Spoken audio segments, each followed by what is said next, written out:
At Viking Plastics, we have an experienced team of individuals from diverse molding and manufacturing backgrounds to work on your program needs.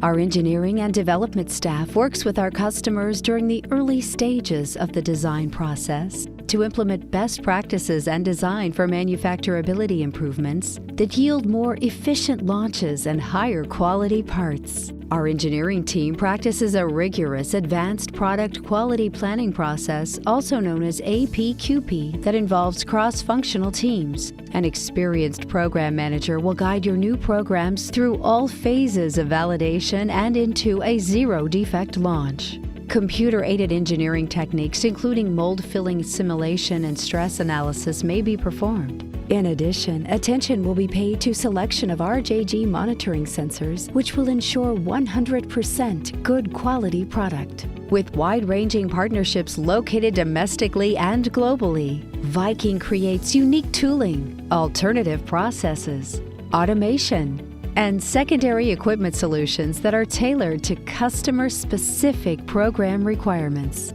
As the injection mold is the foundation of reliable, high-quality production, Viking engineers work to ensure robust designs and materials are used to ensure high quality and efficient production. Sources of variation will be eliminated and necessary testing and validation activities will be performed. Viking works with customers to establish test procedures and ensure quality needs are met. Our production part approval process, PPAP, will demonstrate a robust and repeatable process. Quality engineers who work hand-in-hand with the program manager will ensure a complete documentation packet is provided as a foundation for production. Viking Plastics works with our customers as a design and development partner. Together, we can engineer optimum efficiency, cost-effectiveness, and functionality into every product, no matter how complicated.